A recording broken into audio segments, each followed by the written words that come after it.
public comments. Folks will have 3 minutes.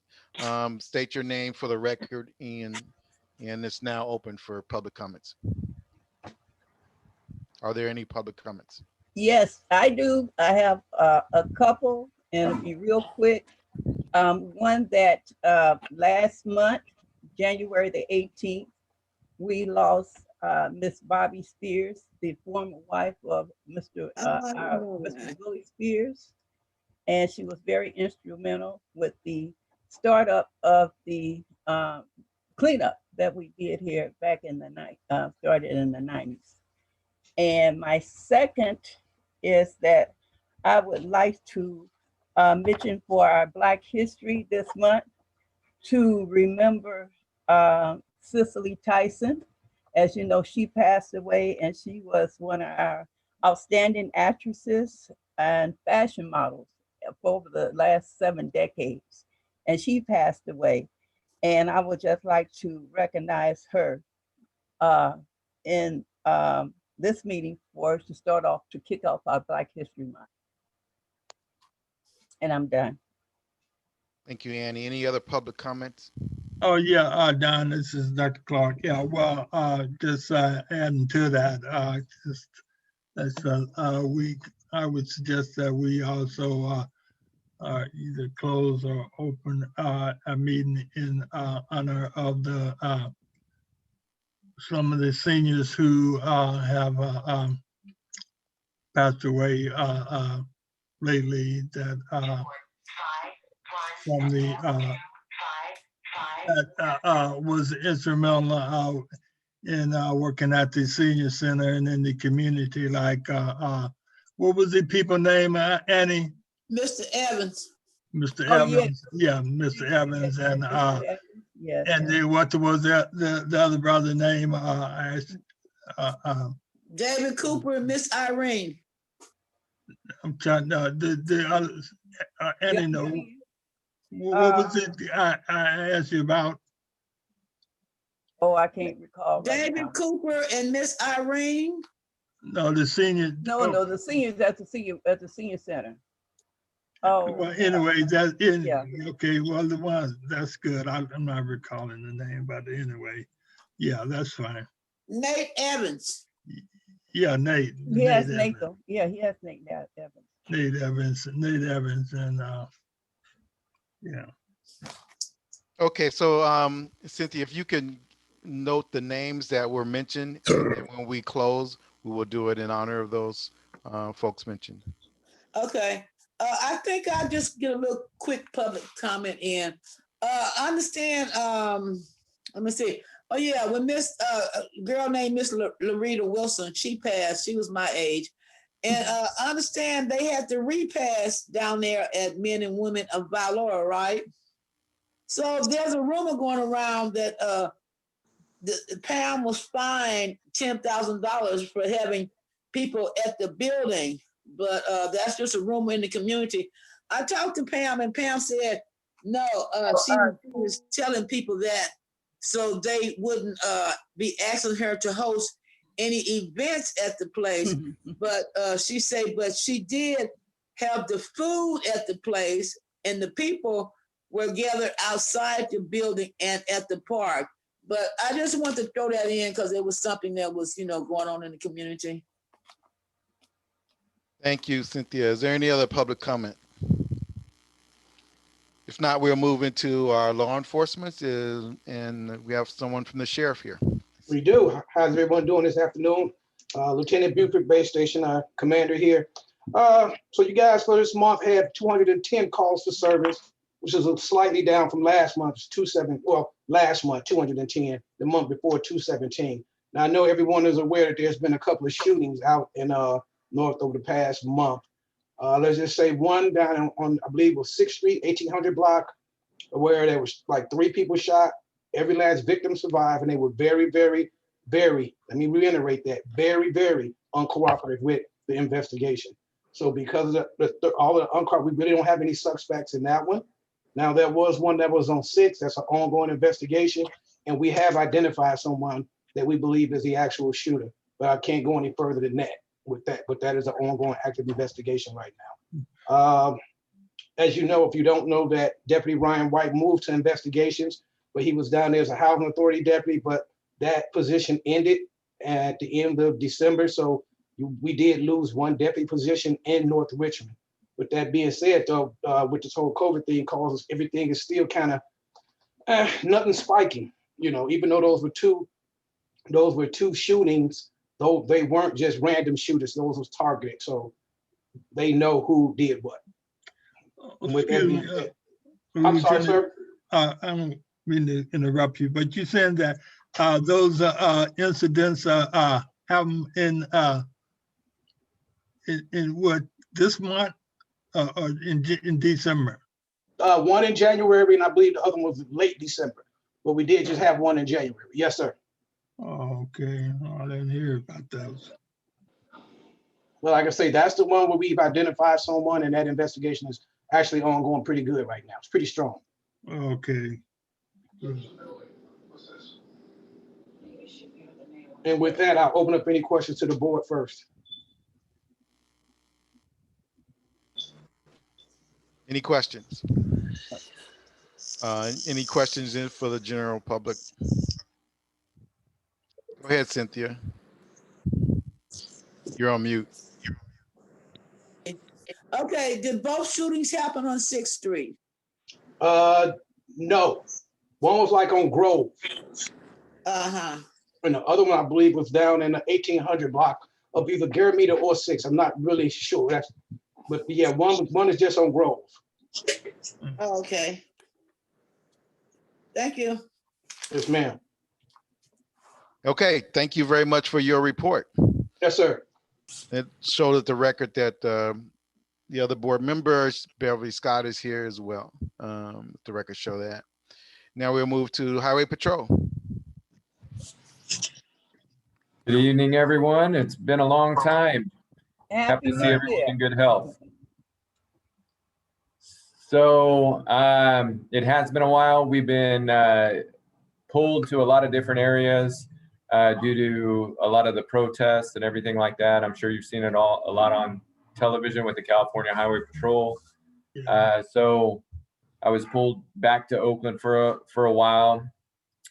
We have recently received a new officer. His name is Officer Baza. He's more for the East Richmond Heights and everything like that, but he will also be assisting me down here or over here in North Richmond. So we're just increasing our patrol, in-view patrol, slowing people down, and just continue doing our traffic collisions and towing of vehicles, abandoned vehicles. And yeah, do I have any questions or any requests for certain areas of concern? Any questions? Yeah, Dr. Clark, yeah. Is there any, do you know if there's still a problem down on Vernon, where I reported before, where they in the area of Vernon and Battery? As far as the stolen vehicles, abandoned vehicles? Yeah, right. Yeah, well, they just recently, I know RPD, I'm sure they'll probably report on this. I think there was 15 or so stolen vehicles pulled out of an area between Vernon and Castro. I'll let them talk more about. Lieutenant, did you have information on that? He can give that with his report when he comes. Okay. Yeah. So, but as far as that area, a lot of those abandoned vehicles are being put in those locations in that field right in between there. Right. There is a chain link fence that does need to be repaired because right now it's just becoming a haven for people dumping, illegally dumping trash back there, as well as abandoning vehicles in that area. It's like, Okay, any other questions for CHP? Thank you so much. We'll move to. Good to see everybody. Good to see you too. We'll move to Richmond PD. Good evening, everyone. Lieutenant Tracy Mullenburn with the Richmond Police Department. To jump on the stolen vehicles, yeah, we've recovered 10 stolen vehicles from North Castro, west of 7th Street, since the beginning of the year. I've had a phone conversation with SOS on some resources on how to kind of rectify that. Unfortunately, vehicles show up. They're not stolen then or reported stolen until maybe the next day or days following. And it's been a challenge for us because they've been used for people to sleep in. And at some point, they'll either be stripped apart or either intentionally or unintentionally be set on fire. So that's been a challenge as far as us recovering them because they basically get burnt down to the ground. But we continue to monitor that area as well as the other parking issues, to include the semi trucks and trailers on 7th Street and Hensley. For last month, traffic wise, there's been a total of 9 collisions in the whole entire Beat 5 area. The majority of our collisions tend to occur in the 23rd, 22nd Street, McDonald and Barrett area. So regarding our parking enforcement, we're down to 2 parking enforcement representatives. We just tested for additional staffing. We have 2 slots open about 3 weeks ago, so they're in the process. And I don't remember if I gave my end of year report last time or not, but our firearms assaults have been up during this time. But the good news is our property crimes, excluding commercial burglaries, is at a significant decrease. There's been a 17% increase for commercial burglaries. And we'll kind of associate some of that with the COVID, people working from home being more of the eyes and ears for the community for us. So our residential and vehicle burglaries are down. Vehicle theft is up a slight tick to 15%. And we are again focused on some of the areas of where these vehicles are being abandoned at. So for Beat 5 for last month, we had 10 stolen vehicles reported and 7 vehicles recovered from that same area. And not that they were stolen and recovered from the same area, but vehicles from other agencies or other portions of Richmond that did end up on North Castro at 7th Street. Oh, all right. All right, questions? Is- Any questions? Yeah, this Dr. Clark. So yeah, so is the vehicles that's being abandoned there on 7th and Castro, then that area, what is that associated with the homeless people that frequent and live in the area, or what? Yes, sir. They're parked like the lieutenant said from county. They're parking in that field under the Richmond Parkway overpassing. Yeah. And that area is somewhat sanctioned by the city because of the homelessness issue that we have. Again, we're working with SOS, Michelle Milam, the core outreach group, as far as trying to get these folks some services. But when it comes to stolen vehicles, we're obviously recovering people's stolen vehicles. Mhm. Okay, Yeah. any other questions? I see Cynthia's hand. Yes, officer, do you have anything to report on a homicide, Danny Ray Mitchell? We had a homicide on December 17th of last year at 845 Brookside Drive, where a female was in her tent and was shot. And that's some feud between the folks who live along that encampment. They have a description. I know our homicide investigators are following up on that shooting from a nickname. But as far as Danny Ray Mitchell, I do not. I will look into that. Okay, thank you. Okay, any other questions? I have a question. I'm Leticia Chavez. Please. I just would like to know about the fire. I don't know who reports about the fire. There was a fire on Saturday on 412 Market Avenue, and I believe another fire on one of Adeta's houses and on, by Silver, by the senior center. I just would like to know who has a report on that. That would probably be the sheriff, but I don't know if he's still here. I don't see him. No, sometimes when it's a residential fire, to add on what he would probably say is sometimes the police department doesn't get involved in fires, whether it's a field or a residence, unless the fire department requests us for traffic control. So again, I don't have any details, but that's kind of the protocol with the police agencies getting involved in fires. Thank you. You can follow up with Robert and ours to see how we can get some information on that. Leticia. Thanks. Okay. Okay, so we're gonna thank you very much for your reports. We're gonna move Thank on you. to the other agencies and program reports. We'll start with Healthy Richmond. Good afternoon, everybody. Carlos Lemus with Healthy Richmond. Just a few updates and happy Black History Month, first off. So we've been working closely with the Envision 2040 Loose to work on give input on the North Richmond profile.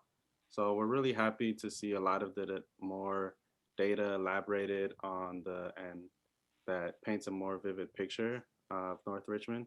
It's on their website in case people are interested, and I think they're gonna make more edits. And then Leticia covered the fire, so maybe it would be good to also invite the fire department for next MAC meeting, Robert, if that's possible, because I know there's been a couple fires and they might have more updates in the past year or so. And that's pretty much it for now. Leave it there, and thanks for having us. Excuse me. Yeah, this is Dr. Clark. You mentioned if fires do you know if the fires that you referring to are where people living in the units, or were they vacant or squatters or what? Leticia can answer the I can answer to that. Yeah, the one on Market Avenue is a house that is been vacant for many years, and I think people get in there, and I mean, this time it was like 2 houses from mine, and it was really big fire. But it's people that just go inside and live in there in the house. It was they put boards the next day, and by now I think somebody removed the board. But I don't know. But on that one, it was really scary, and it was last Saturday around 8. It was really scary. Yeah, it was a big fire. And then I think there was one fire that was residential, I think last month, but I can't remember. I remember talking to Leticia about it. And I do have one more quick update, just that it's been 2 years now since the quality, well, almost 2 years. It's going to be 2 years in April, but a lot of the work that led to the quality of life proposal plan and the rollout in April happened during this time. And so we'll be looping people back who was involved with that about a reunion. And that, revolved a lot around the Las Deltas development. So really pushing to hear more on updates on what's going on. But other than that, not much updates. Okay, thanks. All right, thank you. So one of the things we might want to do is, I mean, it sounds like this is more mitigation issues potentially in regard to the fires, and we can have someone from fire here to do that. But if we're still having the issues with the vacant and abandoning and squatters, I think that's over into mitigation. But I'll defer to Robert on that in regard to what the proper folks we need here. But it sounds like we need more than just fire to deal with what's going on. Okay, so we're right where Robert is now. So go ahead, Robert, on your update. Thanks so much, Chair Gilmore. Thanks everyone for joining us for the MAC meeting tonight. COVID-19 remains the number one priority, the number one issue. Here in this county, we have now vaccinated more than 150,000 people, almost all in high-risk groups, over 65 or over 75. I put in the chat the website and phone number. The best way to get the vaccine is to sign up via the website. As of right now, we're still prioritizing 75 and older, but soon that will come down to 65 and older. And there will be more updates as we get them with more vaccines coming in about who can get the vaccine.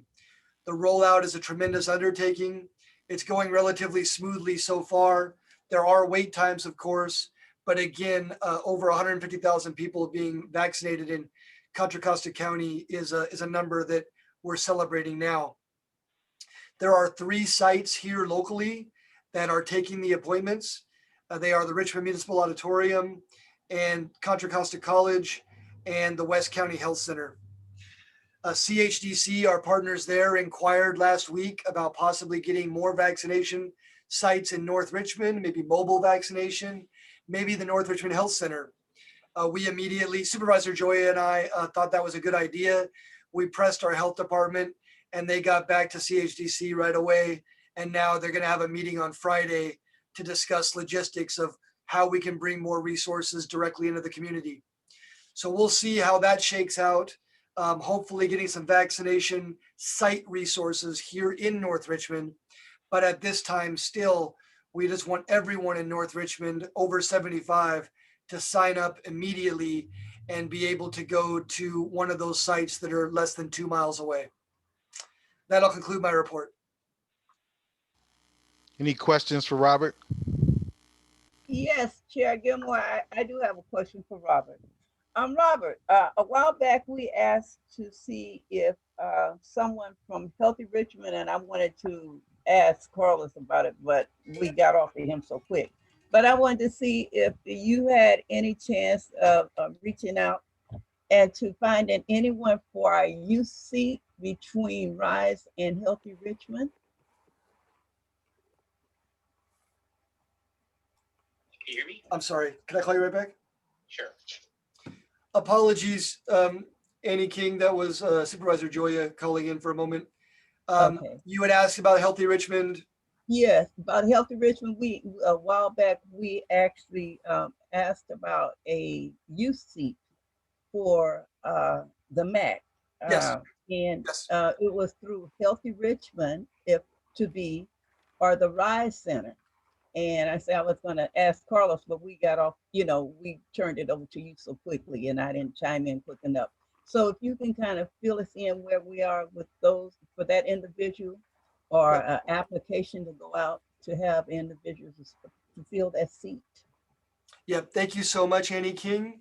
The Healthy Richmond program with their quality of life program, they recommended strongly to Supervisor Joya that he install a youth seat on the MAC. We did so because we thought that was a great idea and we wanted to be good partners. And that seat is still there and it's on all of us to try to fill it. Unfortunately, we haven't been able to fill it yet, but maybe we can get some more help in some way from some partners. But yeah, we really want to fill that seat. Okay. So Robert, is Doctor- there some kind of job description or something we can get out to just market, or are we just doing word of mouth, or how are we going to do it? Sure. So I do include it in the report every week, I believe, that we have the seat open, but I will send a specific email with some fresh language to all MAC members if you want to use it. Thank you. Yeah, I And have then- a question for Oh, Robert. and then after Dr. I'm sorry, Dr. Clark. Yeah, Robert, I've been asking to get someone from the SIT Center to our MAC meeting. What's happening with that? Yes, thank you, Dr. Clark. And I did do some digging on that. And the good news is, yes, we know who it is now. Thanks to you. You helped us find this resource and they're going to be on the next MAC meeting's agenda. Of course, this Okay. agenda was full. I did Yeah. forward you some emails about that, who that was. It's not Denise Carey anymore. Yeah. I will resend them so that they're at the top of your inbox. But the bottom line is, yes, we have made connection with our SIT officials. They're going to come to the MAC meeting, and it's a thanks to you for bringing it up. Okay, good.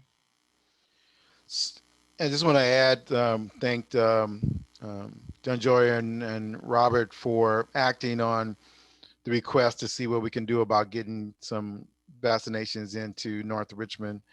I mean, if you guys look at the data and who gets affected most by the COVID-19, it's Black and brown folks that are really bearing the brunt. But that ratio of vaccinations has not reflected in what's going on in the communities. And so we wanted to bring some attention to that. And so hopefully we can make some headway in around that area. So that is the purpose of trying to get some equity into this distribution of the vaccine. So thanks, Robert.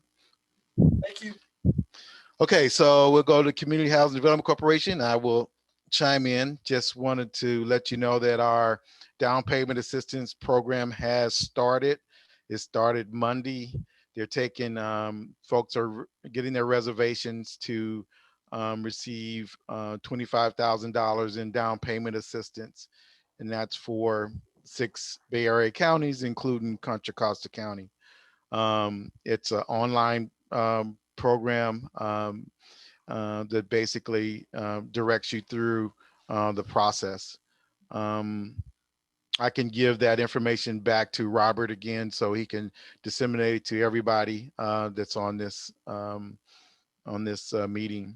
But it probably will end up being a random pick because they have 359 slots. The first day we had 239 folks to try to secure reservations. So, and that was just the first day. So I assume that we'll be over that amount and they'll do a random drawing. So, and they'll take reservations up until um, next Sunday, not this Sunday, but next Sunday. So anyway, that's all I have right now. I will bring you up to date also on the Resource Center. Annie and Lily will be working with me. We're going to go through the inventory of the folks that have promised to give employment to preference for North Richmond, as well as look at some of the other auxiliary services that folks can expose folks in the community to take advantage of. So we'll be working on that. And we'll be having some more reports to you on our progress as we go through it. And I want to thank both Annie and Lily for volunteer to work with me on that. Okay. And that is my report. If there's no questions, we're going to go to Felicia. Oh, I'm sorry, Cynthia, go ahead. Oh, so with the Resource Center, now you say you were looking into getting that company called Genesis, right? To come in? What happened with that tutoring company? You're talking about from Hidden Geniuses? Right, uh-huh. No, they're still committed to come in. Yeah. And they're like a private tutoring company. I looked them up on the internet. What's going on with them? Well, they help young Black kids be able to get into the STEM program and actually learn a lot about the STEM technology, and then they have some entrepreneurial activities. I could give you more on that as we get closer to it, but they have a very successful program throughout the county and the Bay Area. So we tried to make sure that we could get it in our community. Okay, thank So you. Don, this is Dr. Clark. So are you in communication with Eric Zell or that Centerpoint people? Oh, let me see. I did contact Robert on that Centerpoint in regard to the solar. That was the question you had. Yeah. I'll defer to Robert to bring you up to date on that community benefit as it was displayed in their presentation. No, that was Robert, you did give me an explanation, but you're more versed in it than I am. Yeah, well, there's a lengthy document that I sent to you, Dr. Clark. It outlines exactly what the county ordinances are allowing in terms of these fees that they're putting on all the businesses to fund the solar projects. And so, it is complicated, but there's a lengthy document that I sent you on that. I'll resend it to you. Okay, well, I guess I guess in the final end though, the concern is that if you know it at the moment, is there any room for negotiating with the company on any type of community benefits besides the solar concern? So the fee schedule is set, and that is what it is. The MAC, of course, is always free to negotiate with any business owner or any investor the kind of benefits they want to see. Yeah. Okay. Yeah. Well, okay. Yeah. Well, that's the concern that I'm really concerned about. Yeah. Cynthia, I see your hand. Yes, so Henry had talked to me about that center point offer about the solar program. And so like Henry had pointed out that all as of January last year, all houses being built in the area are required to have solar. But was Centerpoint offering like a solar farm or individual solar houses? Does Robin have an answer for that? Chair Gilmore, can I respond to that? Eric Sal's on the call. Sure, yes. Hey, Eric. Hey, Dr. Clark, how are you? Yeah. So the solar contribution was basically a condition of approval at the request of the county as part of the project. It was not something that came directly from the developer. In fact, in terms of it was not offered by the developer, it was asked for by the county. And so and you'll see the same thing on the project tonight, same thing. They also made a commitment for 500,000 to a solar project. It was a condition effectively put on the project by the county. So it's really up to the county how that money is going to get spent. It is not up to the developer to decide that. The developer is going to make their project completely solar ready, including putting solar on the roof of their project, and all their equipment on site will be electric. But in terms of anything done in the community, it is really a decision of the county and how they want to use the monies they're getting from both of these projects.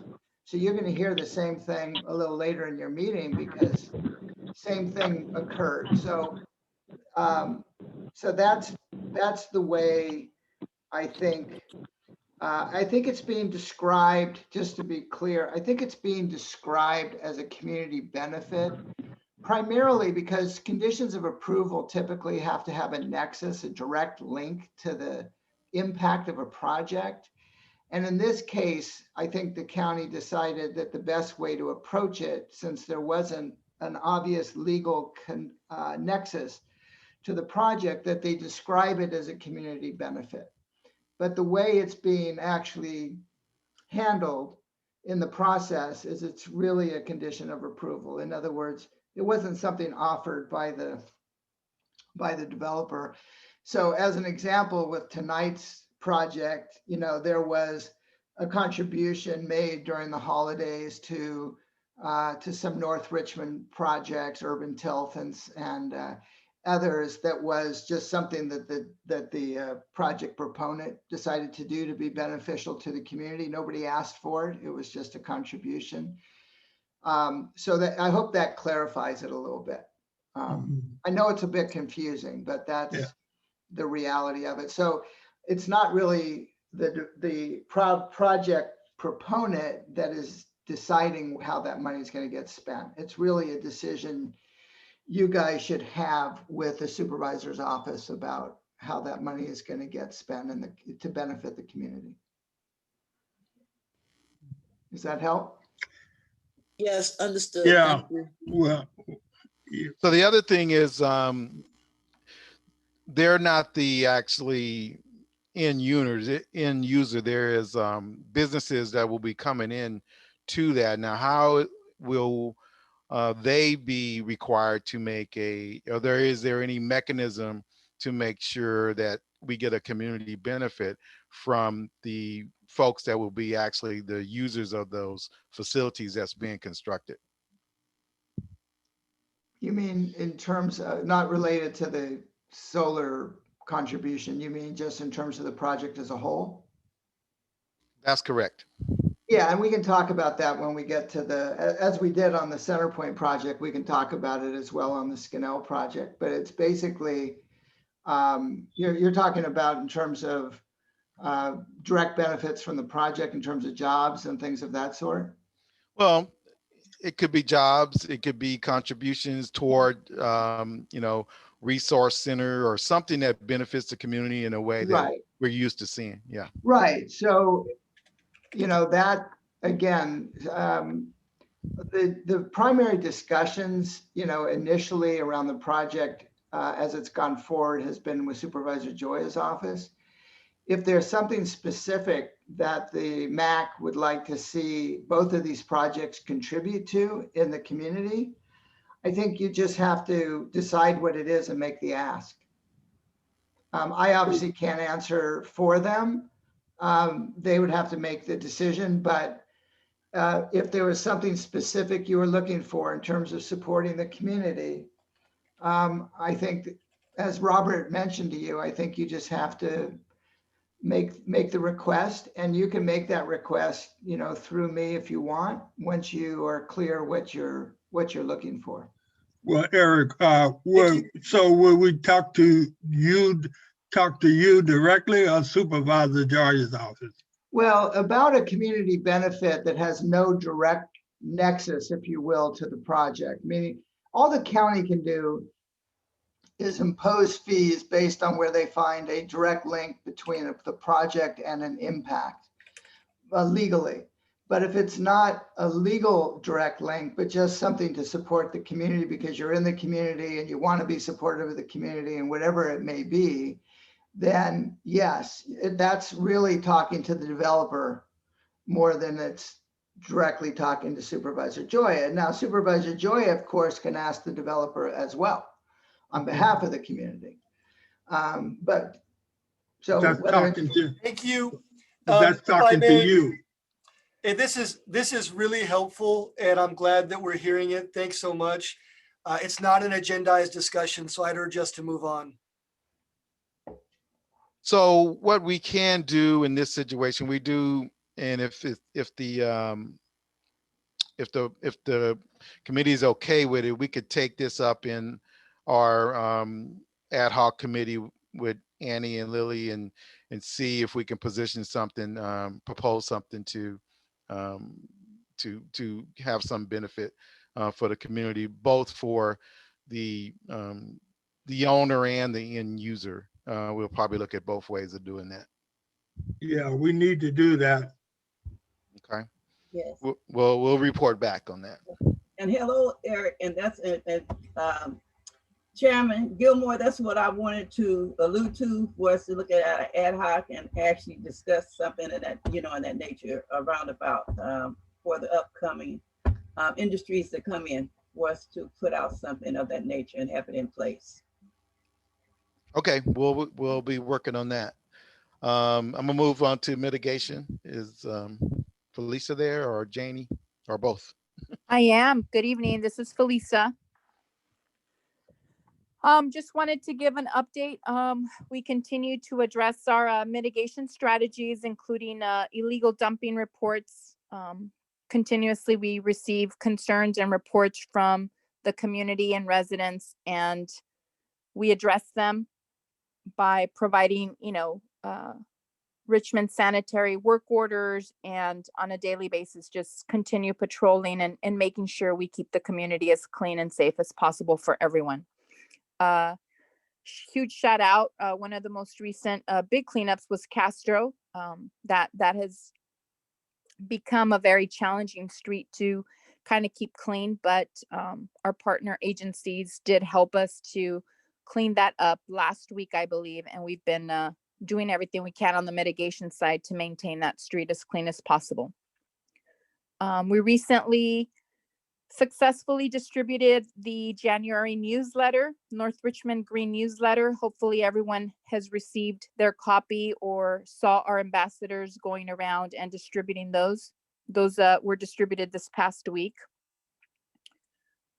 We are hoping to continue our community resource walk of streets, hopefully in March. I know we put it in pause because of the shelter in place, but I'm hoping we can get all the agencies to support that walk and resume in March. We've also received the schedule, the 2021 schedule for the Willie Spears Community Cleanup. So our upcoming cleanup will be in June. So be on the lookout for more information on that.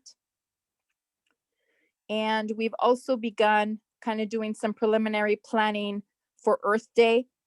We obviously will not be able to most likely celebrate Earth Day as we do normally, but we are hoping to come up with a backup plan and try to do it and engage everyone and celebrate Earth Day via virtual presentation. So again, That's more great.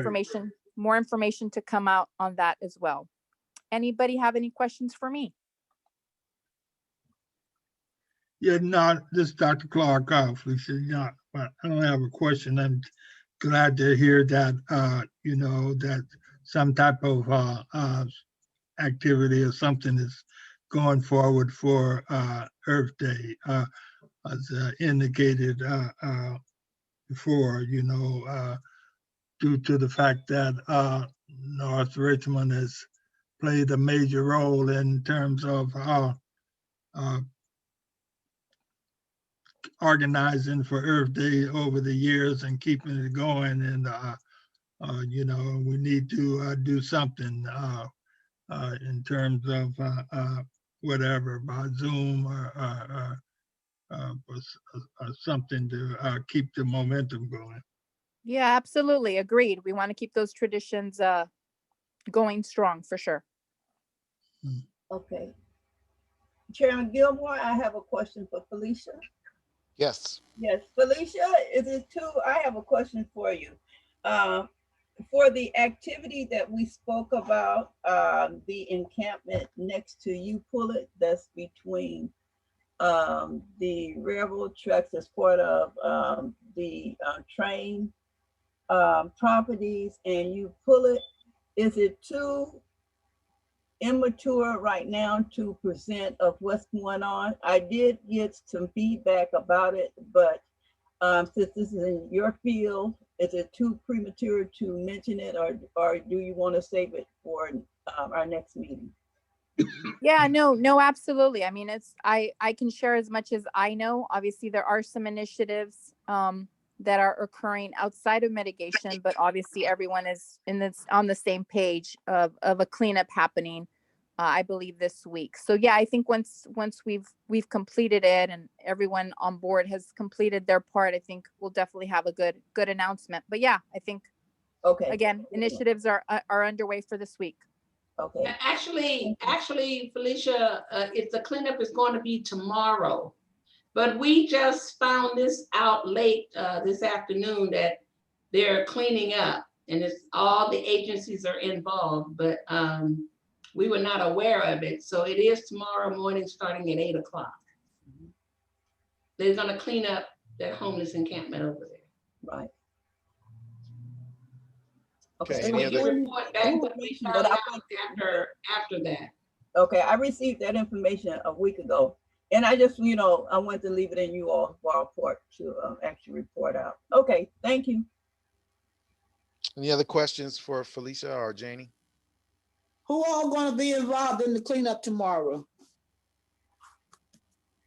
Oh, you got city and county agencies, CHP, SOS. Yeah. City, well, I said city and county. So it's city, county, CHP. And representation from the railroads. Yes, Okay. BNSF. Okay, sounds like a winner. Okay, so you got the railroads involved, Yes. Yes. And it's my understanding, it's supposed to be somebody there from the, that's, the homeless shelter, somebody representing homelessness. Robert Rogers, are you familiar with it? Michelle Mylan. No, not Michelle, it's somebody from the county. The core team will be Core on. team, yeah, the core team. Yes, thank you, Robert. What's the name? Thank you. The core team. The core team, Okay. do you know what CORE stands for? No. I don't know that it stands for anything, but it's the core team. Same Core team, story. and Michelle is there. Yes. Okay. Thank you. Okay, thank you. We'll go to Reach Fellowship. Anybody from Reach here? I don't see anybody. We'll go to Urban Tilt. Anybody from Urban Tilt?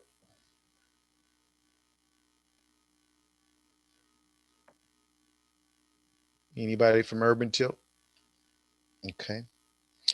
All right. Here now we're going to move to presentations and proclamations. If you see, we have kind of a lengthy little more agenda left going here. So with the presentations, there will be a short question period, and each one will be limited to like 1 minute if you have, so we can keep our timing going on your comments or questions. So is Keith Reynolds here? We can start with Keith. Yes, sir, I am here. Thank you guys for allowing me to present to you today. My name is Keith Reynolds. I'm a senior project manager at West County Wastewater District, and I am the project manager for the pipe project that's happening currently in your area. I wanted to share a presentation with you guys. I'll put that up now. Okay, so the name of the project is 3.1 Priority Pipes Replacement Project in North Richmond. It's an extensive project. It's one of the largest we've ever accomplished, and is currently happening in your area. The purpose of this project is to upgrade aging facilities. You guys have some of the older facilities in the entire district. Some of them are stretching more than 75 years old. And so this project purpose was to replace those that are in bad condition or in aging condition. We're replacing the clay pipe that's currently in the ground with something called HDPE. It's a plastic pipe that is heat fused together to give us more longevity and better life of service. Also, this project helps reduce the failure and potential overflows. Because North Richmond is so close to the ocean, you have an issue with something called infiltration into your pipes. So the clay pipes would have groundwater intrude in them. That reduces your capacity locally to use the sewer system. These new pipes will help with that. It'll seal up the pipe so you don't have this intrusion into you guys' system. And also it helps our water treatment plant better treat the sewage, as they're not getting a whole bunch of groundwater or rainwater during large rain events. We're also increasing the size of these pipes from 6 to 8 inches. This to meet local needs and any potential needs that happen in the future, just so we stay ahead of the time. And we don't want overflows coming out of your manholes and stuff like that if we have too much human action on the pipes themselves. This also will help increase the ease of maintenance for our crews.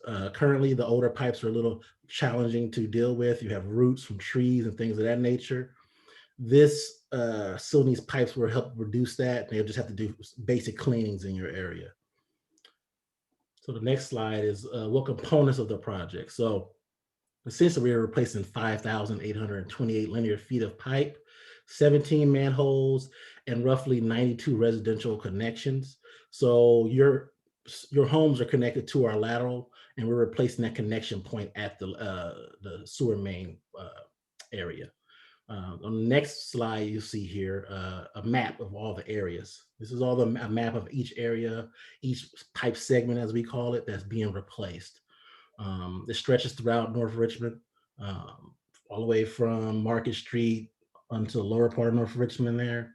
And so it's a pretty vast project. Now moving on to the schedule. The schedule currently is started in November 2020. That's when we started kind of ramping up. We're kind of in full throat now. You should have a completed project by April 2021. It's pretty quickly for this kind of project. Normally it's a year and a half. We've been able to do some things to make this move a little quicker. And we've been trying our best to reduce any kind of our impact on the neighborhood, but timeliness is more important, right? It's really important right now because of rain events and things of that nature. So we've been able to move kind of quickly with this project. In conclusion, West County Wastewater, like, thank you guys for being amazing partners with us. I have done multiple projects in North Richmond over the last 6 years here, and I've had nothing but great interactions with everyone in the neighborhood. I grew up in a neighborhood like North Richmond, so it was good to be there and help out and be able to upgrade the facilities in this area. I'm very passionate about that. And so we've been able to do that. And I thank you guys for being great partners. We would also like to talk to you guys about something called the PIPES program. The PIPES program is a program that West County Wastewater has created currently. And this program allows you to get money towards a new lateral. So because you guys are in an area that is high infiltration, you can get more money from the district to improve your lateral, to replace your lateral in certain instances. And so I would encourage you guys to go to our website and look at this project, this program. It's a large amount of money that you can get towards your lateral. I don't know the specific amount because it's brand new, but there's thousands of dollars that can go towards a new lateral for your home. If you own your home and you ever try to sell your home, you have to replace your lateral if it's in damaged condition. This is a good way to get in front of that and get money while it is here. Once the money is gone, it's gone, and the board would have to approve more money for the next fiscal year. And so I would encourage you guys to use it before others do. And take advantage of this. North Richmond has some of the older laterals, just like it has some of the oldest sewer systems. Some of your laterals are made of some materials called Orangeburg, which is basically a cardboard with wax over it, and that is that can fail very easily. So I would tell you guys to take advantage of that if you have the opportunity, and tell people in your community, your neighbors, to do so as well. If you have any questions about this project, you can reach out to me, Senior Project Manager Keith Reynolds. My phone number is right there. That's my direct cell number. It's 510-230-3085. Or you can email me as well at kreynolds, that's KREYNOLDS @wcwd.org. And if there's any questions, I can answer them right now. Yeah, Keith, this is Dr. Clark. Thanks for the presentation. Are you saying that the piping that you are replacing people's laterals now as part of this project, and they then have to pay for it, or it goes on their bill, or what? No, sir. So your lateral is not being replaced as part of this project. The PIPES program is in case you want to replace your lateral at a different time. You would have to get multiple, like 3 different estimates from 3 different companies, and then the district will assess how much money you would get towards your lateral replacement. But this specific project is not replacing any laterals. Okay. And there's no cost of anyone in the district for this project, our current project. No. Okay. Mm-hmm. Is there any other question? Okay. Just for clarification, you said that this project is in motion, so you guys already been out there replacing pipes, and you said when is it going to be done again? Before the end of April 2021. So currently it probably be done before that, but I'm just going to give you worst case scenario. And we've replaced almost half the pipes we're supposed to replace already. They've been moving kind of quickly. So okay, thank you. Yeah, and so this is these are grant funds that'll be given to folks for their laterals. Is that correct? Yes, sir. It's not a deferred loan or anything. It's grants. It's grants. Right. So we should probably do a lot of advertising around that. I don't know if there are going to be flyers that we can get throughout the community or some There way will, of making folks understand. yeah, there will be some flyers. I've also already helped a few people throughout the project. The one lady's on 6th Street, I believe. Gave her one. I think she's actually using it now. She got like a couple $1,000s towards a new lateral. And so there will be, I also believe they will also have another presentation to you guys about the PICE program here shortly, just so you know what's happening. And I think it will be a yearly thing, but like I said, it's first come, first serve. Thank you. Any other questions? Thank you Well, much, Keith. Appreciate I'll your let presentation. thank you. And I'm really happy you guys are doing something with STEM for the young kids, because for me, as a young man who grew up in inner city Oakland, I had a program similar to that. And that's why I'm now an environmental scientist. So I really thank you guys for doing that. Thank you for listening to me tonight. Okay. All right. Thank you. Okay, now we'll move to Paula White, the Watershed Project.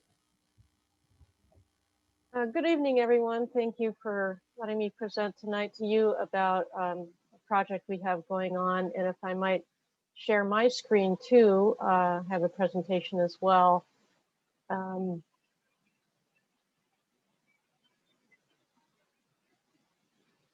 So just a little bit about the Watershed Project and what we've been doing in the community.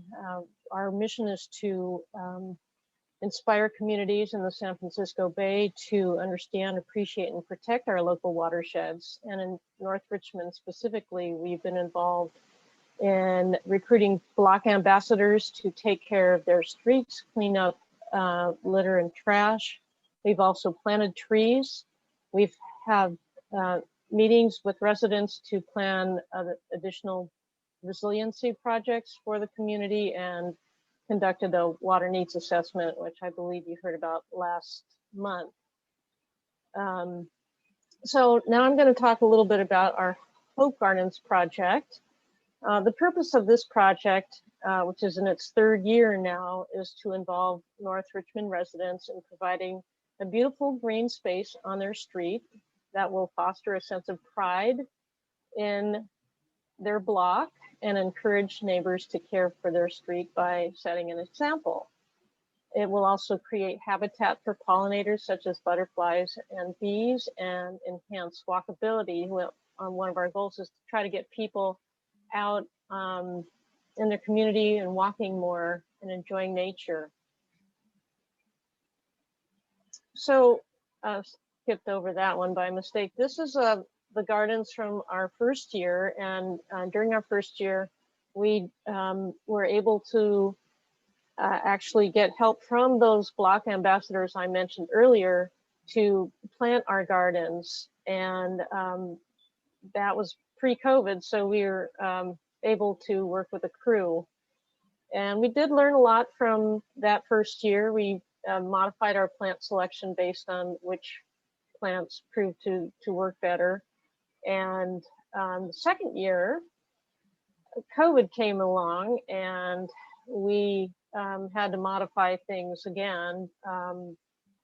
We were unable to work with actual residents, but we did, with our staff, as you can see, wearing masks, plant an additional 5 gardens. And one of the ways that we reach out to the people who adopted these gardens was through a follow-up video call on Zoom, or actually I believe it was Google Meet.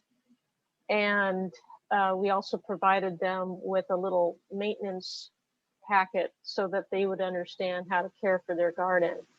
And these are designed to be very low maintenance, requiring very little water and just a little bit of weeding. So our goal for this coming year is to plant 5 more gardens in March. We have a lot to do. Specifically, we're in the outreach mode now. We're having to do it virtually. We're, hoping to find people through phone calls, previous participants who are reaching out to their neighbors, word of mouth. We do have some door hangers we'll be putting up. And I'm asking you all for your help. Just help us get the word out. If somebody here tonight wants to adopt a garden, I'll tell you a little more about what you need. So if you have space for a garden, this is just a sample. It doesn't have to be this exact dimension, but it's common to find the sidewalk strip of a roughly 2 feet width, and then, varying lengths, 15 feet, 30 feet, even 10. What we would ask you to do is, as I mentioned earlier, maintain the garden after it's planted, but we would handle the site preparation and the planting. And then when it's all done, it would be essentially your garden to care for on behalf of the community. So watering and weeding and adding a little mulch if it gets blown away all helps the plants to stay healthy. And there's a very simple one-page application form. It's in both English and Spanish. And that's really all I have to say. I had hoped my colleague, who also is named Paula Ortecho, would be here. She had to leave due to a family emergency, but she speaks Spanish far better than I do. So this is both of our contact information. You can give us a call or send us an email, and I can go ahead and put this information in the chat. And if anyone has a question, go ahead and ask. I'm going to turn off my sharing so I can see you all. Okay, any questions? Yeah, I have a question, Don. Don't the senior center have a garden down there? Senior Center has had a garden in the past. Right now it's fallow. It isn't currently being maintained.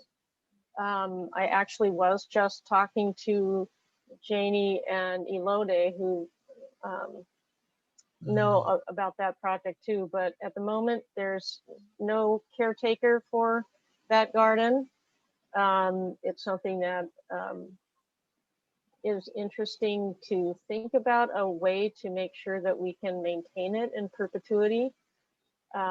Just to go back to the Hope Gardens model, is that we basically plant it in front of the home, and the person whose home is behind the garden will then take care of it. So that is the whole way that it works. Otherwise, you just don't have anyone in charge. So that's something to be figured out.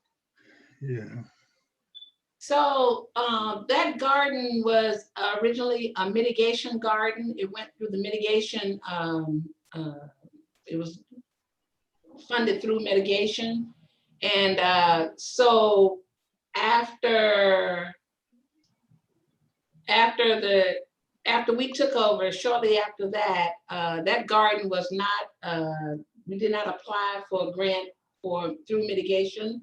So yes, we talked about it, but right now, we don't have the funds. We're trying to get funds right now. We're applying for another grant so that we can get funds for that garden. In fact, that's what I've been working on while I've been sitting here. But Paula's project that she has is a little different from just that garden. But we did talk about it to see what we could possibly do to bring partners in to work on the garden. But without any funds, it's very hard to do that. So I'm working on trying to get some funds right now. Yeah, well, it seemed like that, I think I mentioned this before, we've, I think, tried something like this in North Richmond before, and seemed to me like it always have been a problem of getting people to maintain those sites. Yes, correct.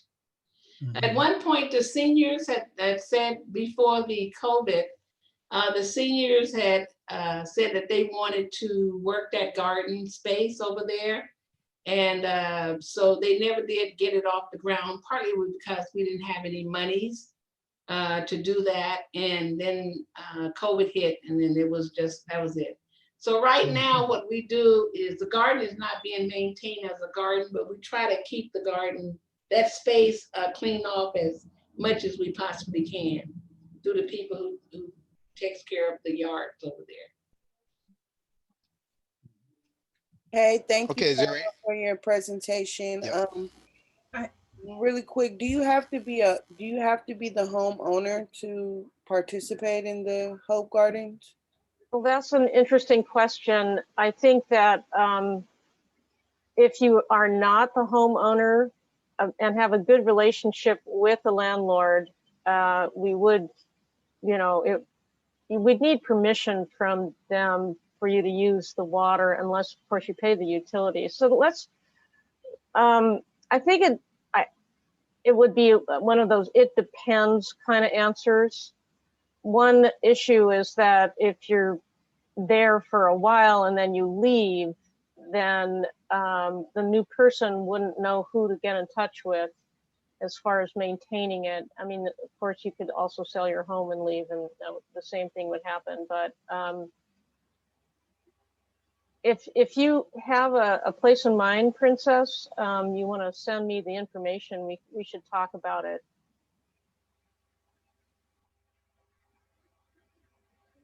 Any other questions? I had a comment, but I'll speak to Janie afterwards. That's okay.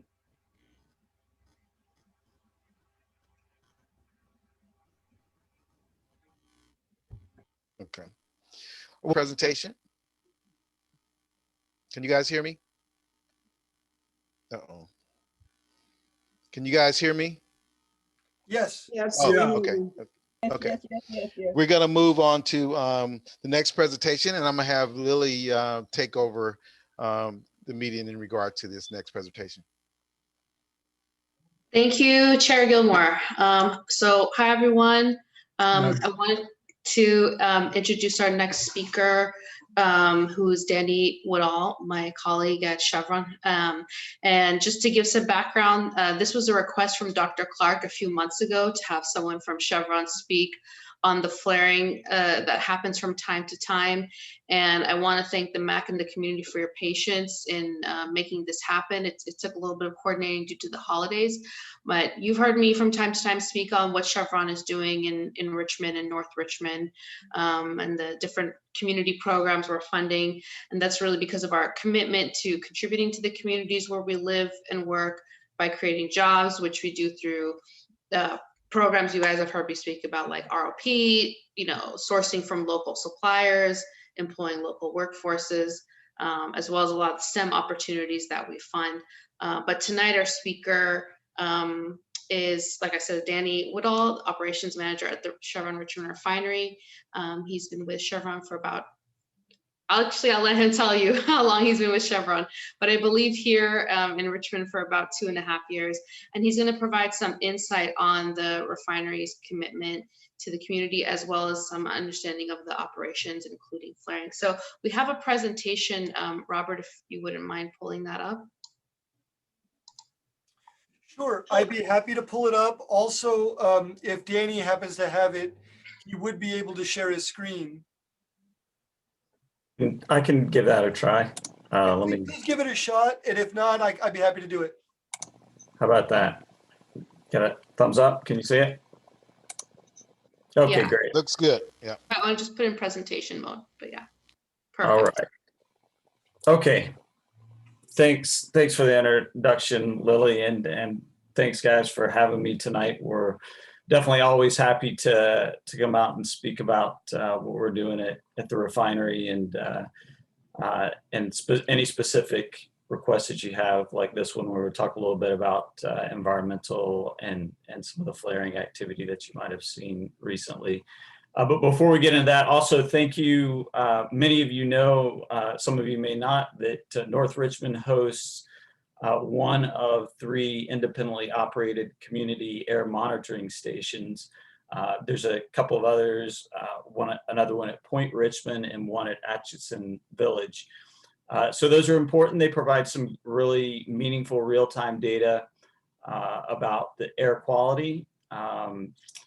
There are, as I said, 2 in addition, plus some fence line monitors around the refinery that provide that information. We'll talk about that a little bit more later. But as Lily mentioned, my name is Danny Woodall. I am the operations manager at the Richmond refinery. I've been at the refinery just coming up on 3 years with Chevron for 21 years. A couple of different roles here at the refinery. First is a technical manager responsible for our engineering functions, and then most recently in the operations manager role. My team in operations is responsible for the day-to-day kind of overseeing of the operation of the refinery day in and day out. We've kind of made up of 3 different parts. A planning group that's responsible for overseeing all of the raw materials that come into the refinery, the crude that comes into the refinery, and any other feedstocks at the refinery.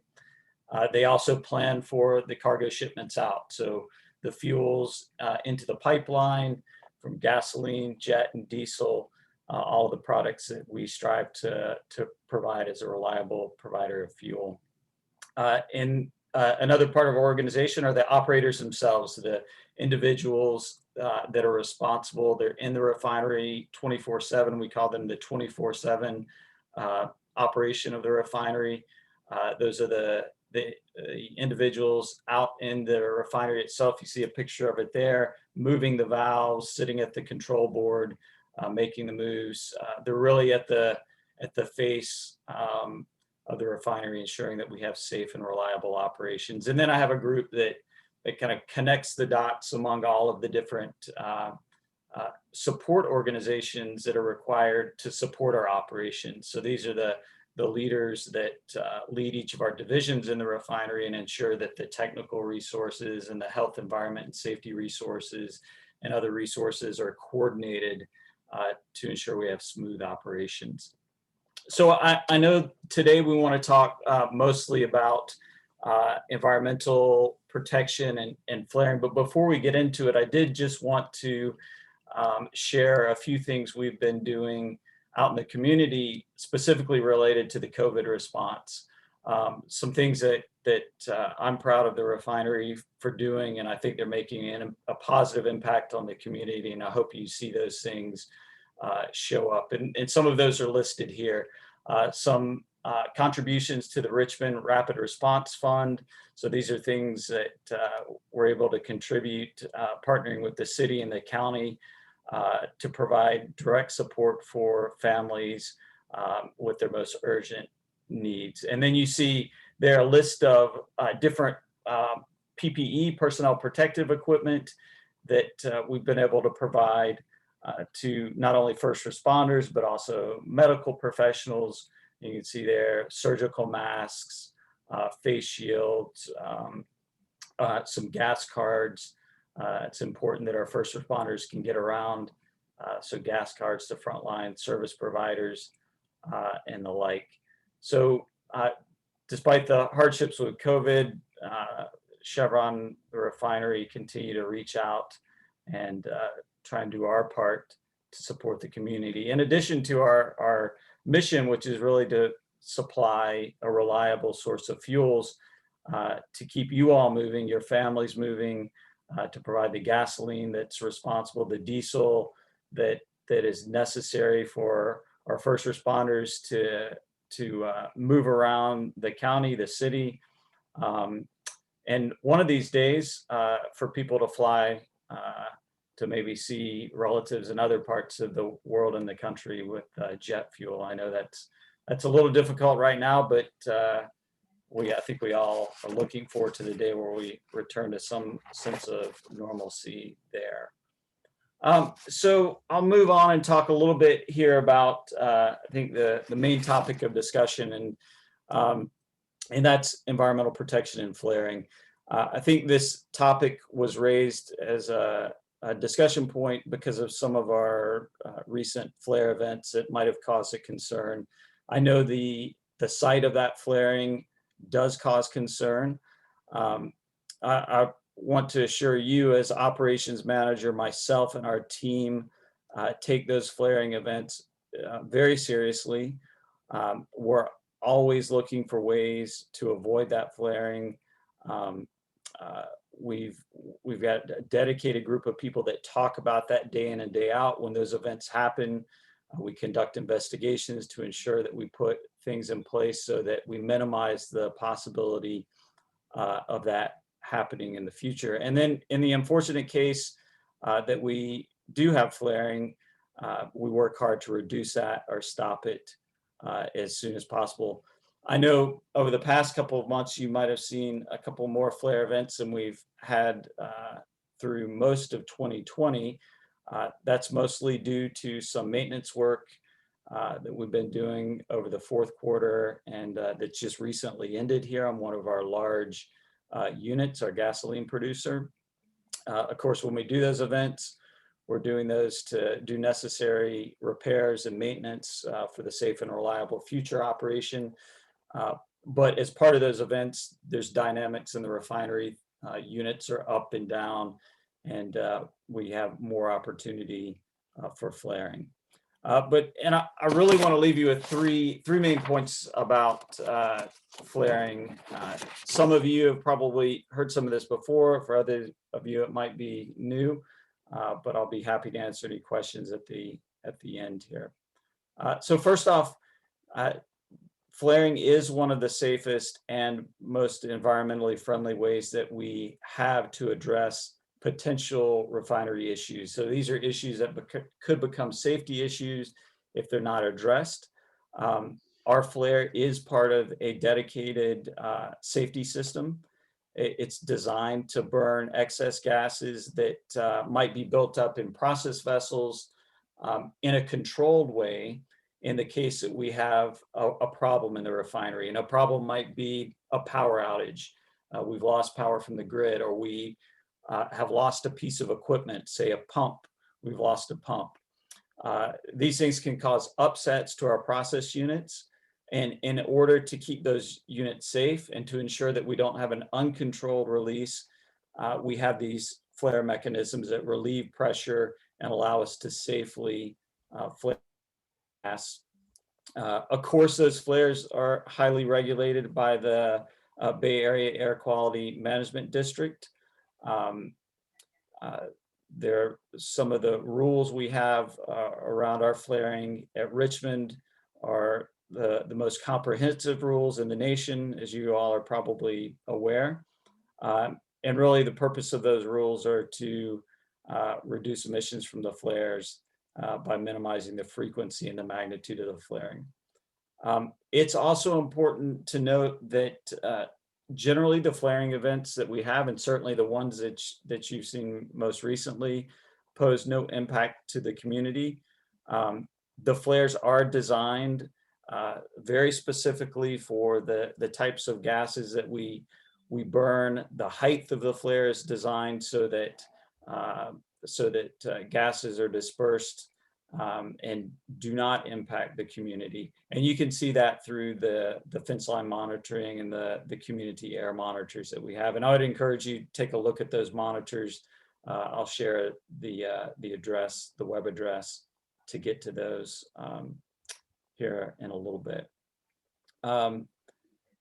Lastly, there's a couple of ways that we keep you informed and that you can access to gain information if you're concerned about a flaring event. You can see those here. There's a website, there's our social media sites. On the social media, we oftentimes will post status updates if there has been some significant flaring event. You can always take a look at the air quality data at richmondairmonitoring.org. You can see that on the slide here. Also, many of you may be aware of the community warning system. This is a system that we use to make announcements to the community in the case of a flare event. So even if there is a flare event that's not consequential to the community in terms of air quality, we still issue CWSs per the guidelines that we've agreed. Most of those CWS alerts that you will see, as a matter of fact, all of them that I'm aware of in the last couple of years would be level 0 or level 1 alerts. They're really just informational. They are meant to make you all and the community aware that there was a flaring event or there is a flaring event, but it's under control and we're working to normalize the situation. The CWS system does go to a level 3, the level 3 being a shelter in place event. As I said, most of our events are level 0 or 1. You can see some other resources here. If you have questions, there's a phone number you can call. There's a number there for noise and odor concerns, and finally an email address to get additional information. So I think with the last couple of minutes here, just open it up to you all for any questions you have. And again, thank you for the time. Hopefully this was helpful to explain a little bit, and be happy to answer questions.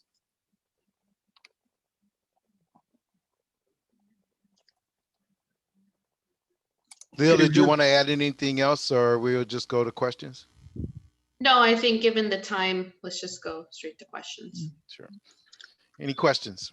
Yeah, well, Dr. Clark, well, I appreciate the presentation. And the reason I asked to Lily to give the presentation is because of the fact that, well, first of all, I served on the County Hazardous Materials Commission for about 30 some years, and I'm familiar with the warning system, and the fact that the warning system idea came from me when we first set it up many years ago. But you know, so in that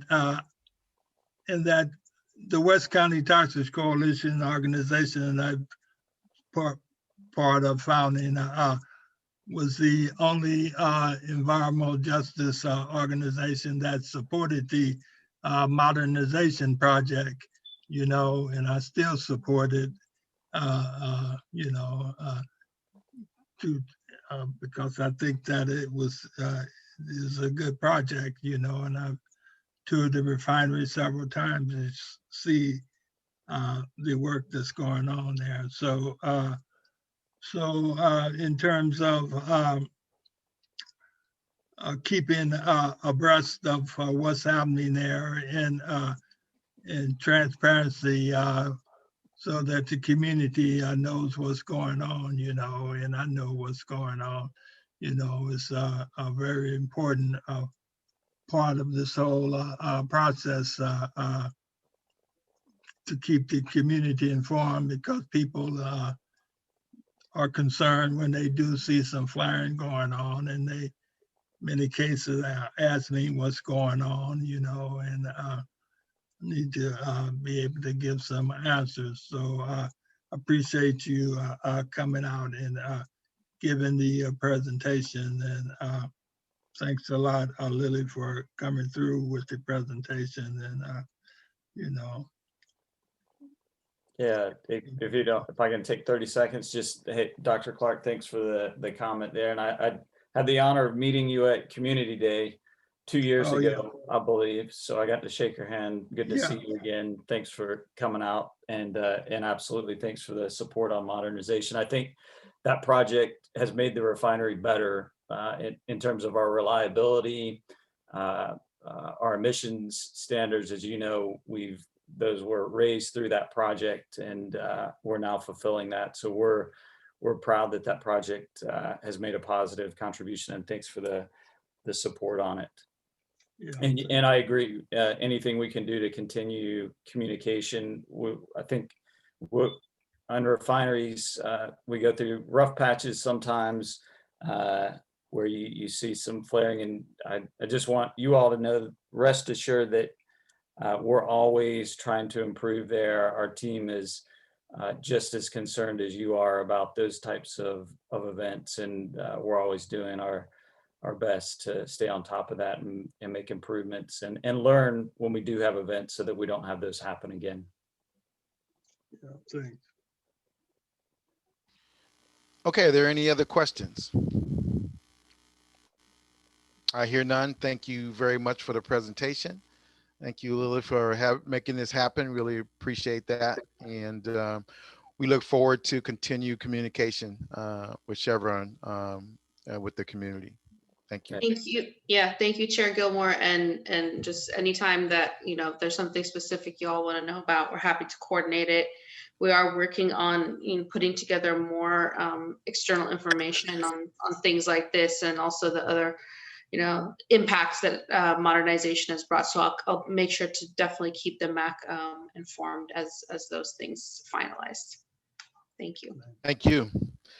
Okay, we're going to move to item 6, and that's the Scannell properties. Is that you, Eric? Yeah, me again.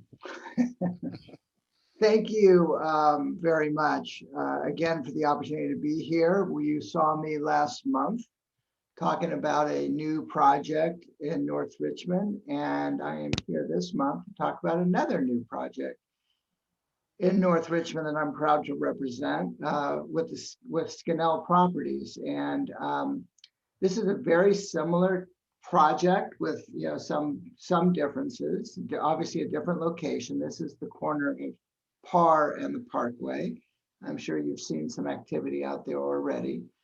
And many of the benefits and elements that you saw last month are also included here. These projects have been very closely scrutinized by Supervisor Joya, and a lot of the elements that we've talked about previously are included in this project. And of course, it's really important that we, as we did last month, get the MAC's review and input on the project. So with that, not wanting to steal too much of his thunder, I'm going to introduce to you Todd Berryhill, who is on. And Todd's going to describe a little bit about his company and a little bit about their perspective and their interest in being in the community and supporting the community, and talk about his project. And then I'm going to share a couple of renderings for you guys to see so that you get a good feel for the project as well. So with that, I'm going to turn it over to Todd Berryhill, who I know is on the line. Great. Can you hear me okay?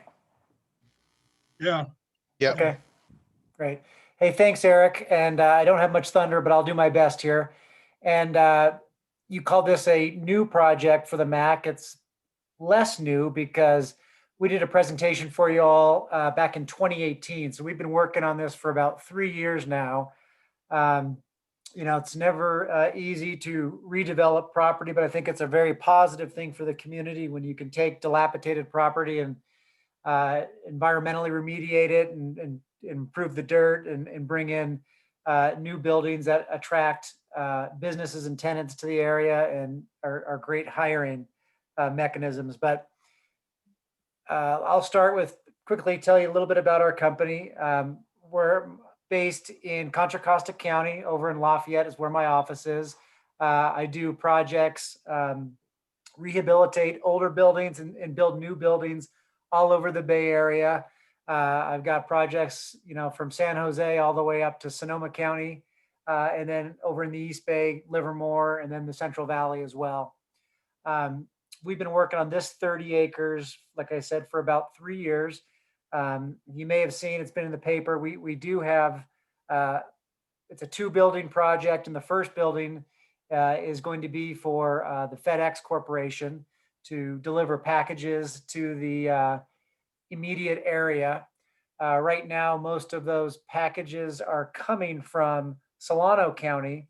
So it's a lot more freeway miles and emissions and everything that goes along with it to deliver the packages to the North Bay coming from Fairfield. So they want to concentrate their operations for this geography right in the bullseye center of it, which is our site here in Richmond. We do a lot of work for FedEx around the United States. My colleagues in Indianapolis and Minnesota and Dallas and, you know, all over the United States. But again, a 2-building project. The first one is going to be for FedEx, about 200,000 square feet. And in a second here, Eric will share his screen. And the other building is 120,000 square feet. And we don't have a tenant for that one yet, but the interest has been terrific. And to give you a flavor for it, we're talking to a couple of different companies. I can't say their names, but some of them are food manufacturing. Some of them are actually, one of them is a technology company. So a lot of exciting businesses, both national, regional, and a couple of them are based here in Richmond, just looking for bigger digs to relocate. So Eric, you want to show the slides real quick? Yeah, can you see this? I can see it. Yeah, can everybody see Yes. it? Yes. Yeah. So Yeah, here so, yeah, go ahead, Con. Sure. The FedEx building is in the I guess the bigger building, in the back of the property, and on the front of the property is the building I was just talking about. I'm not exactly sure who the tenant will be, but we're encouraged by who we're talking to. We've been working with Contra Costa County and the various agencies, gosh, for, you know, in earnest for probably 18 months now, to working out all the details. Particularly, it sounds like I didn't listen in a month ago, but we're doing our entitlements simultaneously with Centerpoint, which is really only, gosh, less than a quarter mile away from us. So I suspect, well, I don't suspect, I know that a lot of the I wouldn't call them compromises, but the opportunities that we all agreed to are the same for both of us. Specifically, as much solar energy as possible. On the project you see, Eric originally said solar ready, but we're going to be one step further than that, and we're going to build the solar platform along with the base building, all over the roof of the building, and even we're probably going to put some canopies over the auto parking area with additional PV. And the other key element for the environment is the agreement we struck with the county to utilize zero emission vehicles. So as you can imagine, FedEx Corporation has a lot of delivery vans coming and going, and FedEx is very excited and encouraged to really enlist a sort of a next level plan for their delivery vans. They'll be purchasing a whole new fleet of zero emission vans to operate out of the facility. They'll be electric, so they'll have obviously zero impact on the environment. And the agreement calls for those to roll out immediately for a portion of it, and then over the next 3 years to get 3 to 4 years to be 100% ZEV. So that is extremely exciting. It's the first of its kind, really, I think, anywhere in the United States. So it is a humongous benefit for the local community and for air quality everywhere. Let's see, Eric, did I forget anything or? Yeah, I mean, just a couple of things we want to point out. This is, as with the other project, this will be built with union labor. All the truck traffic, all the vehicle traffic will be directed away from the neighborhood. It will all go up Par and onto the Parkway. So there'll be no, I mean, they took the the MAC's advice to heart in terms of making sure that there was no way that this vehicle traffic would be impacting the neighborhoods. So that's an important component of the project as well. It will be doing everything it can to hire locally, as we've discussed before. It will be built with building trades labor. There will be a project labor agreement on the project, which will also use local workforce to build the project. Eric, along those lines, they regularly have local hiring job fairs and whatnot, especially when they staff up a new facility like this. And it's probably important to note how they operate. They will have, hundreds of employees that work for FedEx inside the building, but the delivery fleet are all independent contractors, small business people. So it's a tremendous opportunity for small business people to get their start in the logistics business and the delivery business. Sometimes the businesses are as small as operating 1 or 2 vans on 1 or 2 routes, or they can grow over time. If they're successful in 3 or 4 routes, they pick up 3 or 4 more. And next thing you know, you've got a guy who owns and operates a dozen delivery vehicles, and it becomes a less small business into a medium-sized business. So that's a very unique way they operate, and it's there are just so many countless examples across the United States where they've created successfully ongoing local businesses affiliated with their facilities.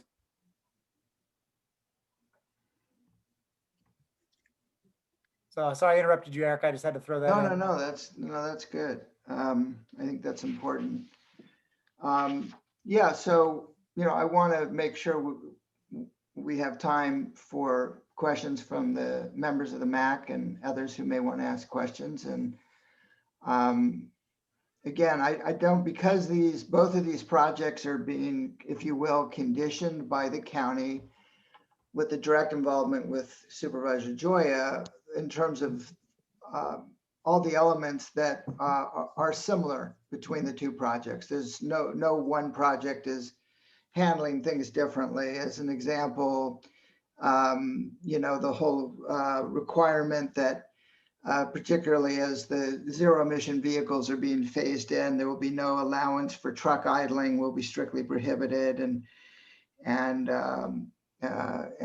those elements as well. So I want to give everybody a chance to, ask questions, and appreciate the opportunity again to present to the MAC. Yeah, Eric, this is Dr. Clark. So when will this operation start, be up and rolling? Well, we hope to be under construction probably 3rd quarter of this year, and be operational mid-22. Mid-22. And what is the location again? It's on the corner of Parr and the Parkway. It's the old, Eric, what was it before Galaxy Dessert? Well, Dr. Clark, you may recall, this is the site where the gaming facility was going to go number of years casino, ago. way back when, yeah. There, okay. So it's Parr, it's that parcel on Parr and the Parkway. And you may have recalled there was an iron, almost like barn type of building there. And there was a cinder block office space that all got demolished. And they've been doing just some very early soil compaction. But yeah, it's right there at Parr and the Parkway.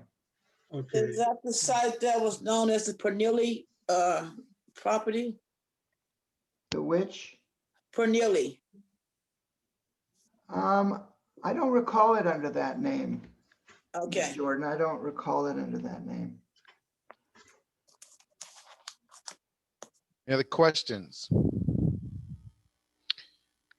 Will there be any, when the job opportunities do become available, would you guys be coming back to the MAC? We're going to take Eric's advice as our community liaison, the best way to Absolutely, get, absolutely. We will keep you abreast as the project proceeds, and happy to give you updates, certainly as things get closer. Go ahead, Beverly. I think see Beverly with her hand up. Yeah. What is the potential impact to the traffic on the parkway? We ask this with every development and everybody says minor, but I just don't see how the parkway is going to handle all of this industrial traffic or commercial traffic. Well, I don't have the exact answer. We've done traffic studies and they say, of course, there's going to be an impact, but these trucks are already on the parkway traversing back and forth. So really, it's going to be the same amount of trucks, but hopefully it'll be less vehicle miles traveled, if you follow me. So I guess the follow-up to Robert would be, has the county looked at the aggregate impact on the parkway with all these proposals that are pending? Yeah, they have. As part of the CEQA analysis, the EIR analysis, they look at cumulative impacts and they look at the existing condition. There's no question that the Richmond Parkway, as we all know, we live it every day, especially, as it was pre-COVID, during peak periods is definitely impacted in the AM peak and the PM peak. It's less impacted obviously during the other times of the day. These truck routes, from my understanding, and Todd, you know this business better than I, but my understanding is that the trucks do not want to be sitting in traffic either. So they tend to time their routes at non-peak times. Yeah, they're all non-peak, and the peak times, as everybody knows, is bridge traffic, traversing across the parkway. And by all means, we were going to try to avoid that because that's not a good business to be sitting in traffic. Right. So the traffic will primarily be during the non-peak periods when there's actually flow on the parkway. Peak periods, as we know, especially going eastbound in the evening and westbound in the morning, the parkway is already significantly impacted. But these vehicles are going to avoid those time slots.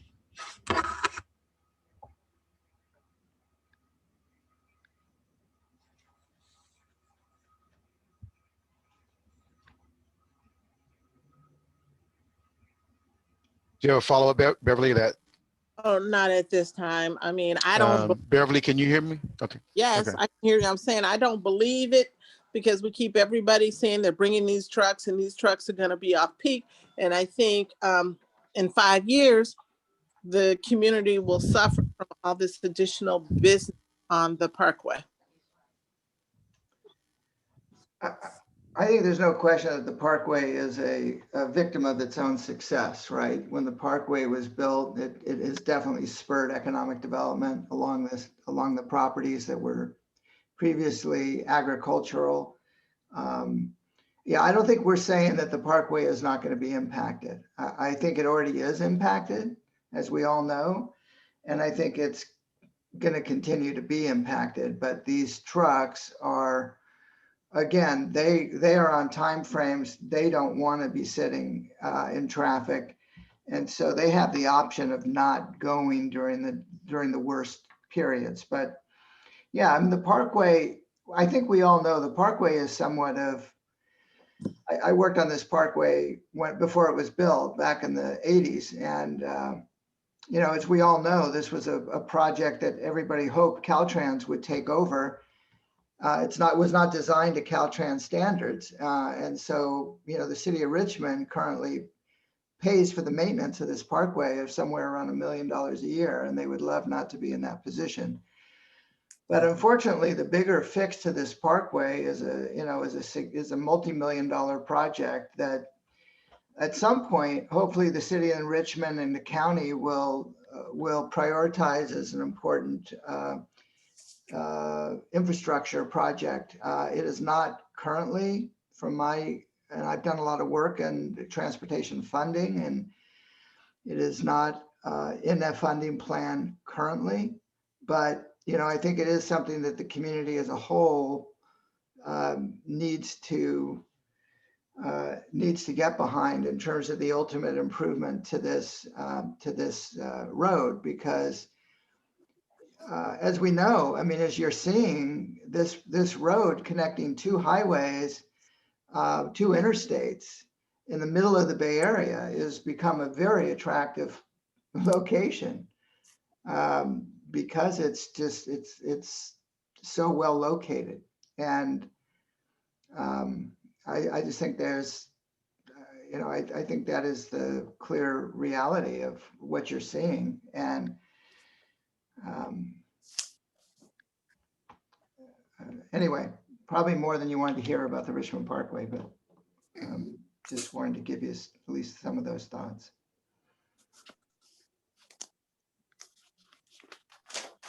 Any other Yeah, questions? I posted a question in the chat, and maybe I missed this, but will there be some proceeds going back into the community? So there will be, when you say proceeds, there will be tax revenues that will go to the county, and it will be up to the county to spend them back in the community. The $500,000 contribution that was effectively required by the county for a community solar project that I think is yet to be defined. And I think it's really, since this has been brought up on both these projects, it might be appropriate, and I'm sure Robert will help facilitate that, but it'd probably be good for the MAC to hear more from the supervisor's office in terms of what they're thinking in terms of a community-based solar project. In terms of other direct benefits other than job opportunities and tax revenues that are coming to the community, as we talked about earlier in the meeting, I know Todd spent some money, and we didn't talk about it. We didn't make it public, but did spend some money in the community even during the holidays in support of some community programs. But yeah, that's effectively the scope of the project now. And if there's other things, this is obviously, Todd doesn't let me spend his company's money. He has to make those decisions with his folks. But if there's specific things, as I mentioned before, part of what I think is important for any project in this community and in any community is to become part of the community and to support the community in ways that the community needs support, in addition to the obvious things that are already happening. So if there are particular things that the MAC wants to see this and other projects invest in, that are doable and possible, I think you just have to let us know. Yeah, well, let me say this, Dr. Clark, again there. Yeah. Well, there is, and you sort of heard some of it on the previous project, that the committee that Chairman talked about, that he formed with that Annie King and August Lilly is part of that. Will be contacting you to talk further about some mitigations in terms of the resource center that our chairman talked about, and whatever else they have on their mind that the MAC is supporting. And personally, I will be looking forward to hearing a follow-up report from the committee when they do talk to you in regard to both of these projects. Great. I want to make sure you see also another rendering. Can you see this? Oh, yeah. This is a view from off of what I wanted to just point out. You may not have noticed it in the other rendering, but the gate into the project is actually internal to the project, so that as trucks are coming in off of Par, they are not backing up on Par. They are queuing on the property. So this is a rendering of this is building 2, right, Todd? Yes. This is building 2. And this is just a rendering of the front of the building, the entryway, and to give you a little bit of sense.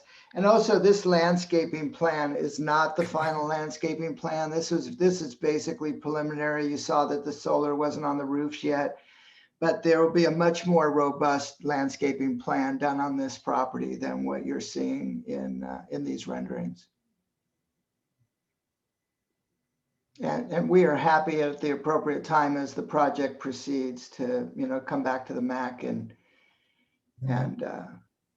get your oversight and input.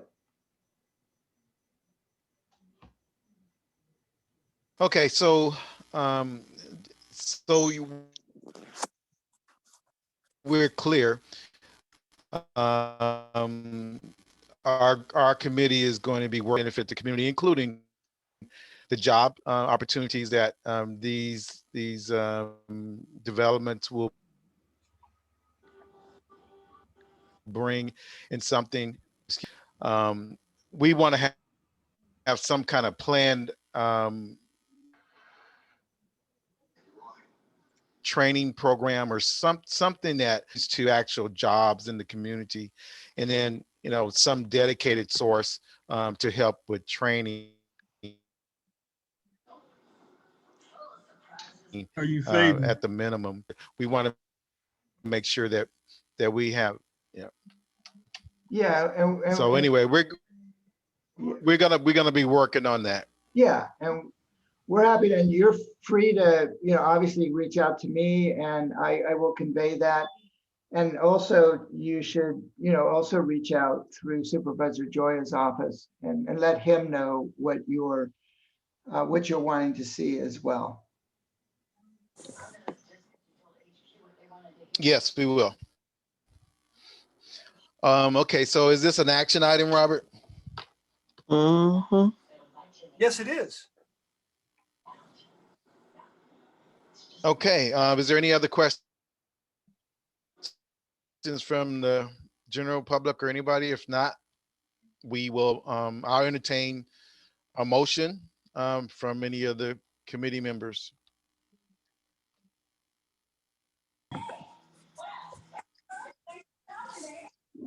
Yeah, before we do that now, the project came before us before just for information, for the presentation, and now we at the point of making a motion to support it or Back in 2018, Dr. Clark, we made a presentation to the MAC. I'm sure you were there. Yeah, and it was really introducing the project and introducing the developer. And just as with the other project, we're coming back now because we're really at the point of starting. It's hard to believe it's taken this long, but starting the more public part of the process, right? With the EIR being developed and the public comments on the EIR and all of that. So you'll have an opportunity as well through the public process, to obviously comment as well. But yeah, so the first time was really an introduction, and just as you did last month with the other project where I think you guys unanimously supported it, I think they're asking for the same action tonight. Yeah.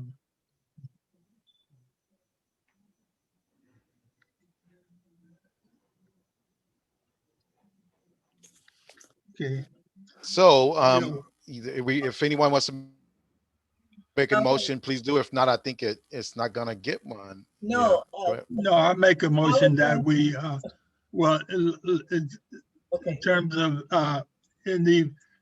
it's going to be going to environmental review and all of that, and the community and the MAC will have further opportunity to make comments. So at the moment, I'm not think that we should. I would recommend that we make a motion that we for the moment that we support the project to let it go forward. Okay, and I second. Can you hear me? Don? There's a second. Yes, can you hear me? I second it. Oh, okay. Can you hear me? Yeah. Yes. All right, so it's been moved in and it has been second. Can you hear me? Yeah. Yes. Yes. Okay. Okay. All right. So it's been moved in a second. All in favor, I know you by saying aye. Aye. Aye.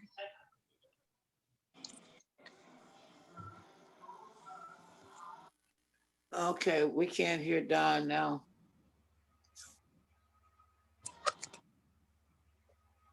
I'm not. My Don, we're having some audio issues with you. I don't know. That's why I was asking, could you hear me? I don't even see, you know. I hear you. Well. Okay. So do we can go one by one, because I can't hear. So, and Dr. Clark, your decision, aye. Yeah. Aye. Lily, Aye. Beverly, Aye. Princess, Aye. Annie, Aye. and I. So it passes. Thank you. Thank you very much for the time. Hopefully you won't see me next month. Appreciate everybody taking the time under these difficult circumstances. Appreciate And I it. do too. Thank you Yeah. very much. Yeah, we'll be following back up with you. Take care. Take care, Dr. Clark. Thank you, everybody. Enjoy seeing you. Good to see you. Still working with your daughter, Annie. Okay. It's all good. Okay, so look, we had made some recommendations on how we wanted to close the meeting, and for the record, I don't know, Cynthia, if you have all those names, but if you can make sure that you put them in the minutes of what was, if you don't have them all, to close in honor of not only just Black History Month, but of those who have recently passed away. And Chairman Gilmore, I recall the name that Dr. Clark was asking me, and that was Deacon Adele Lee. That was once one of our gospel performers, and he attended North Richmond Baptist Church.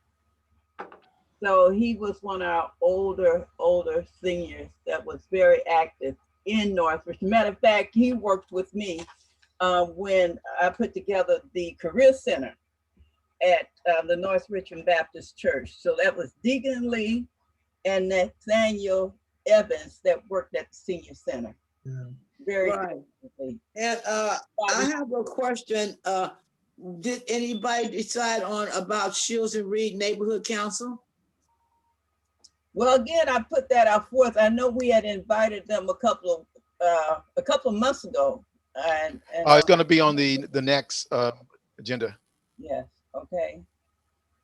Yeah, it'll be in community reports. Right. Okay. All right. So I want to thank everybody for the meeting, and we'll see you next month. Take care. Bye-bye. Thank you. Thank you. Good night, everyone. Good night.